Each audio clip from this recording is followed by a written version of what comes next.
Okay जी, आज भी हम एसक्यूएल पे काम शुरू करेंगे और आज मैं आपको कैगल से स्टार्ट कर दूंगा कि कैगल से हम डाटा लेंगे और उसके बाद हम उसको एसक्यूएल में लेके जाएंगे, फिर उसके साथ थोड़ा सा प्ले करेंगे। यानी आप फर्स्ट ऑफ ऑल आप लोगों का फर्स्ट एक्सपीरियंस ये होगा कि हमें डाटा कहाँ से लेना है, तो वो मैं आपको वो प्लेस बताने लगा हूँ, मार्केट प्लेस कह लें कि यहाँ से हम डाटा गेट कर सकते हैं।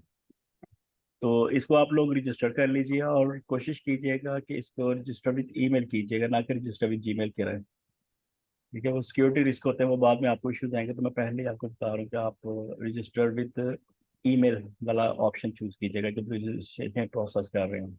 सिंपल सा, कोई इतना मुश्किल नहीं है, तो चीज़ें पूछता रजिस्टर हो जाता है। अच्छा जी, साइन इन विद ईमेल। अब मैं, क्योंकि मैं ऑलरेडी रजिस्टर्ड हूँ तो इसलिए मुझे वो अलाउ कर रहा है साइन इन करके।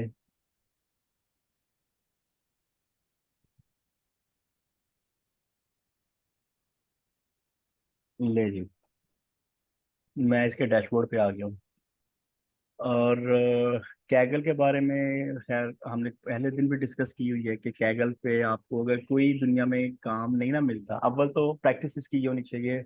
जब डाटा एनालिटिक्स या डाटा साइंस में आप लोग काम कर रहे हो, तो जैसे आप लिंक्डइन पे अपना प्रोफाइल बना लेते हो और इस तरह फिर कंपनीज आपको समझ, यानी आपके प्रोफाइल को देखती है और आपको जॉब के लिए ऑफर करती है, या आप किसी के लिए अप्लाई करते हो तो वो आपकी लिंक्डइन की प्रोफाइल देके आपको जॉब ऑफर करती हैं। इसी तरह कैगल पे भी अगर आप प्रोफाइल अपनी बना लेते हो, तो यहाँ पे सिर्फ प्रोफाइल बनाना मकसद नहीं होता, यहाँ पे काम भी मिलता है। ये जो कंपटीशन वाला पोर्शन है ना, ये भी हम इस पे नहीं जाएंगे, लेकिन मैं आपको बता देता हूँ कि कंपटीशन वाले पोर्शन में प्रोजेक्ट्स होते हैं, मुख्तलिफ कंपनीज ने ऑफर किए होते हैं, उन्होंने कंपटीशन सेट किया होता है। तो आप यहाँ पे आके तो उन प्रोजेक्ट को बिड कर सकते हो, यानी उन पे उनको उनमें एनरोल हो के तो उस कंपटीशन में हिस्सा आप ले सकते हो। और उससे फिर आपको कुछ प्रोजेक्ट्स फ्री होते हैं, कुछ पेड होते हैं। फ्री आप कोशिश करें, शुरू में ज़ाहिर है नए नए हैं तो आप फ्री वाले में पार्टिसिपेट करें, फिर बाद में पेड वाले में भी चले जाइएगा। पेड वाले में वो आपको दे, यानी कंपनीज विल पे यू, और वो काफ़ी हैंडसम अमाउंट्स होती हैं। यानी आप कह लो कि 500,000 डॉलर से लेके वो 1 मिलियन तक भी जाता है, 2-3 मिलियन के प्रोजेक्ट्स भी इस पे पड़े हुए हैं जिस पे आप पार्टिसिपेट करके आप विन कर सकते हो। लेकिन वो विनिंग वाला जो हाई पेड विनिंग वाला प्रोसेस है वो काफ़ी, यानी आपको ज़रा काम करना पड़ेगा, प्रैक्टिस करनी पड़ेंगी। और आफ्टर लाइक मैं कहूँगा अप्रोक्सीमेटली आफ्टर 6 मंथ आप इस लेवल पे चले जाओगे कि आप उन चीज़ों पे काम कर सको, आपको खुद समय लगने लगे। After 6 month you will get lot of knowledge about how to use, यानी how to work with the data as a data analytics. और ये मॉडल्स वगैरह ये भी बाद में हम इस पर डिस्कस करेंगे, अभी हम अपने चीज़ पे तो फोकस रखते हैं थोड़ा सा। अच्छा, यहाँ पे मैंने जैसे डाटा सेट पे क्लिक किया। अब डाटा सेट का मतलब ही डाटा बेसिस है, अगर हम इसको आम जबान में बोलेंगे ना, तो डाटा बेस ही हमें यहाँ से लेनी है। तो डाटा सेट का मतलब है डाटा बेस हम अच्छा जी, यहाँ पे मैं सर्च करता हूँ, मैं कहता हूँ जी मुझे एम्प्लॉय की डाटाबेस सर्च करके दो कोई। अब इसने मुझे नीचे रिकॉर्ड देने शुरू कर दिए। Attrition, employee turnover, attrition, future predictions. इसमें से कोई एक, मैं फॉर एग्जांपल मैं ये सेकंड वाला देखता हूँ। और ये ऊपर डाउनलोड का बटन होता है इसका। वैसे तो आप इसको नीचे जाके चेक कर सकते हैं कि डाटा किस किस्म का है।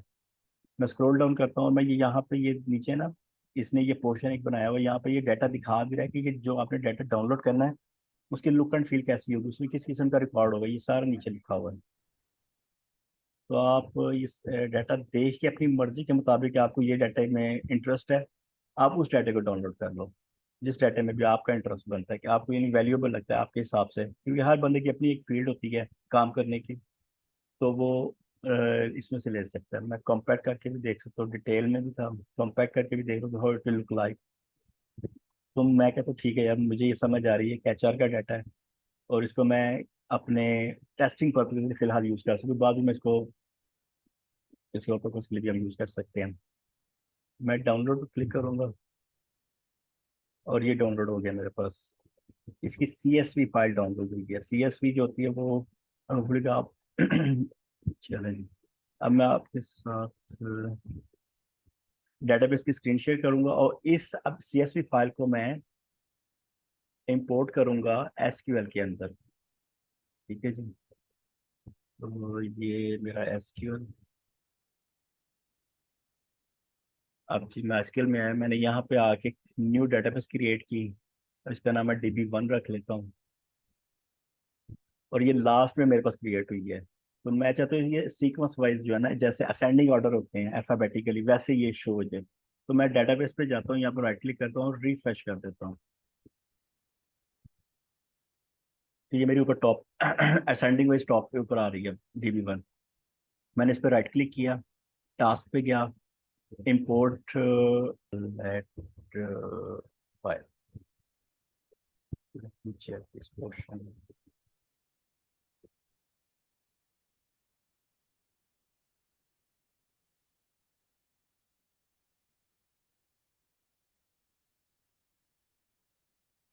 preview schema ठीक है, turnover table name ठीक है, next।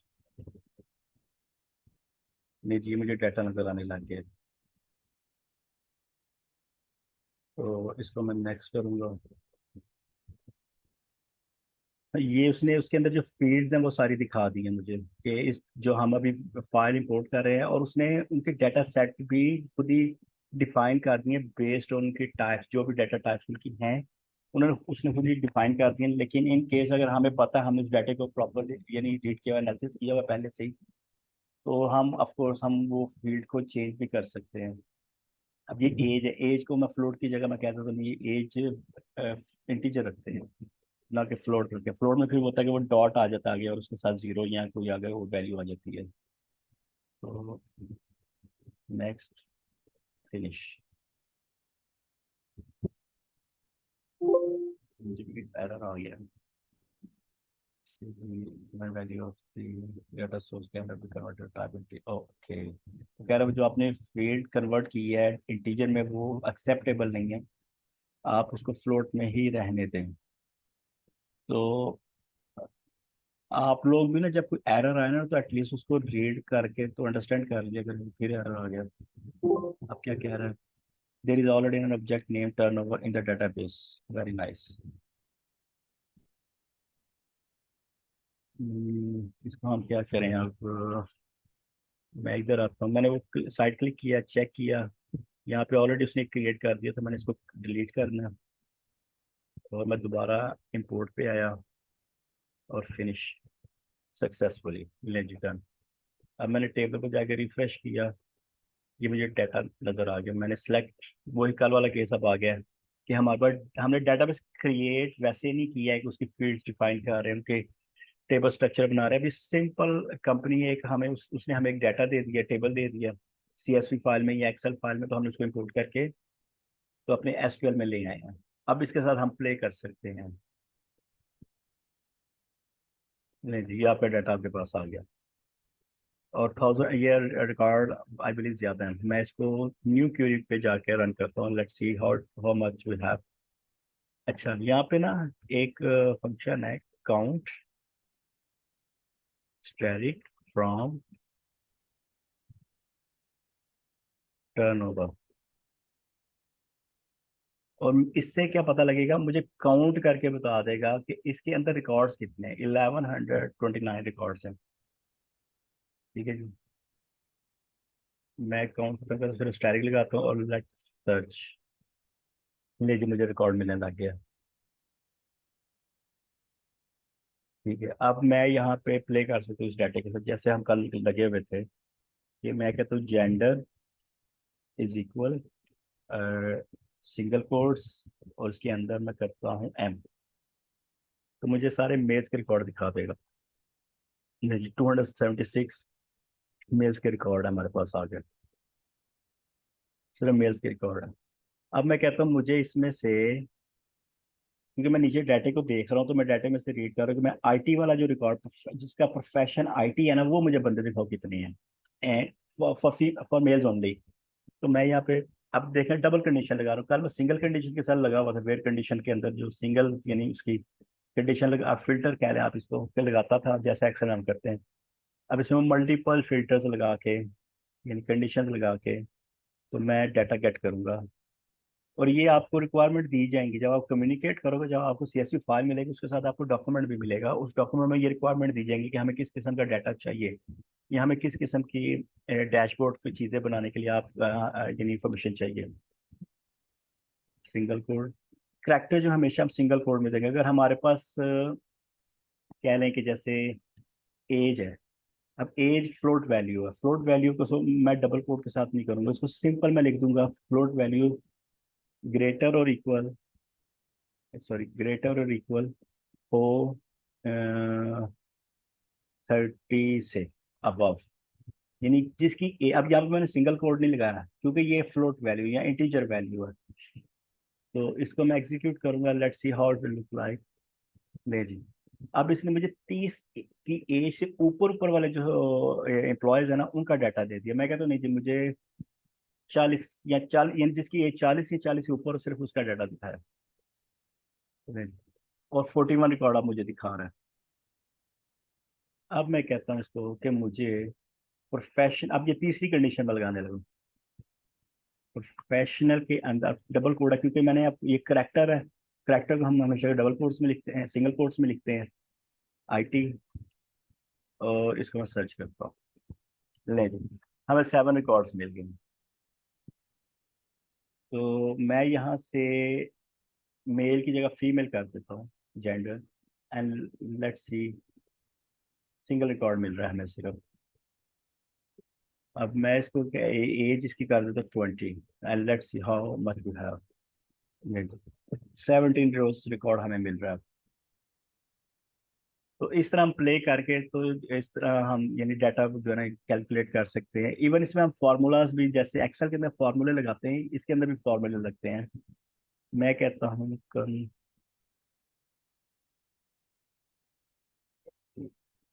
कैट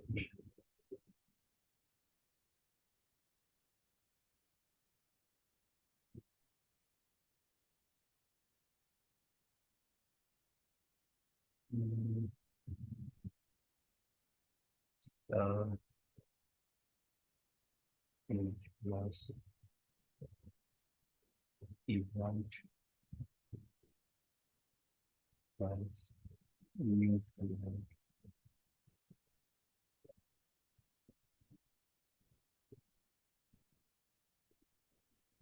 ये न्यू फील्ड मैंने क्रिएट की है। मैंने किया क्या है कि मैंने एज वाली फील्ड को प्लस कर दिया इवेंट वाली फील्ड, क्योंकि दोनों फ्लोट वैल्यूज की वो फील्ड टाइप है, तो उसने उसको कैलकुलेट कर लिया। तो जैसे आप मैथ का फार्मूला करते हैं वैसे ही सिंपली हम यहाँ पे भी सॉरी एक्सेल के अंदर जैसे करते हैं वैसे हम एसक्यूएल के अंदर भी हम जो है ना फार्मूलाज अप्लाई कर सकते हैं। और ये उससे बहुत ज़्यादा एडवांस है एसक्यूएल जो है ना। अभी तो हम सिंपल सिंपल कर रहे हैं एक अंडरस्टैंडिंग के लिए कि ये कैसे काम करता है। आहिस्ता आहिस्ता इसमें कम्प्लेक्सिटी आएगी, लेकिन वो डिपेंड ऑन योर रिक्वायरमेंट होंगी चीज़ें, और वो आपको टाइम के साथ साथ आप सीखोगे। और जैसे कल मैंने आपको बताया था, इसको हम न्यू लाइन में भी ऐड कर सकते हैं टू अंडरस्टैंडिंग के लिए कि भाई हम जो काम कर रहे हैं हमें वो रीडेबल हो जरा। तो मैं इसको ऐसे कर लेता हूँ। इस तरह मैं मल्टीपल फील्ड्स ऐड करता जाऊंगा, और मैं कंडीशनें अपनी लगाता जाऊंगा, और अपना डाटा अपने मुताबिक जैसे हमें चाहिए हम उस डाटा को गेट कर सकते हैं। अब मैं इसको इंडस्ट्री, एक फील्ड है, मैं कहता हूँ इंडस्ट्री नॉट इक्वल टू, अब ये नॉट इक्वल है, ये जो एरोज लेफ्ट एंड राइट वाले जो एरोज हैं, ग्रेटर और लेसर साइन का जो एरो होता है, इसको इसको हम एसक्यूएल में कहते हैं नॉट, यानी इसके बराबर ना हो। यानी ये जो अब मैं फील्ड लिखूंगा कि मैं इंडस्ट्री में कहता हूँ बैंक्स, ये ना सिर्फ मुझे रिकॉर्ड दिखे, बाकी सारे रिकॉर्ड दिखा दे। तो मैं एग्जीक्यूट करूंगा। अब ये देखें नीचे इंडस्ट्री में यहाँ पे बैंक्स सारे गायब हो गए हैं। मैं कहता नहीं मुझे बैंक्स वाले चाहिए, बट मुझे आईटी वाले नहीं चाहिए, सिर्फ आईटी वाले नहीं चाहिए, बाकी सारे चाहिए। फिर मैंने वो नॉट इक्वली रखा था उस फील्ड को, एग्जीक्यूट किया, तो उसने आईटी के, ठीक है, अच्छा, हाँ इंडस्ट्री में आईटी वाले जितने भी है ना, इंडस्ट्री आईटी जिसकी है, वो डाटा रिमूव कर दिया। अब मैं कहता हूँ यहाँ पे इस नॉट इक्वल, यानी जो नॉट है उसको मैं खत्म करता हूँ और मैं इक्वल कह देता हूँ, और मैं अब इसको एग्जीक्यूट करता हूँ, एंड लेट्स सी। अब सिर्फ इंडस्ट्री के अंदर जो आईटी वाले हैं ना, सिर्फ वो मुझे दिखाएगा रिकॉर्ड्स। अब इसका एक और नॉट इक्वल वाला एक और केस भी है कि मैं ये अपोस्ट्रोफी लगा देता हूँ, और इसके साथ भी वही केस है कि नॉट इक्वल। जी, कि जो इंडस्ट्री के अंदर जो आईटी वाले हैं ना, वो मुझे ना दिखाओ, बाकी सारे दिखा दो। तो उसने वही एक्शन परफॉर्म किया। तो यानी एक काम को करने के मल्टीपल मेथड्स हैं। तो ये टाइम के साथ साथ आप चीज़ों को अंडरस्टैंड करना शुरू कर देंगे कि ये कैसे हम इनको किस जगह पे कौन सी कंडीशन लगा के तो क्या काम हमने लेना है। Hope you understand. अगर किसी का क्वेश्चन है तो वो पूछ सकता है। और मैं इस रिकॉर्डिंग स्टॉप कर रहा हूँ।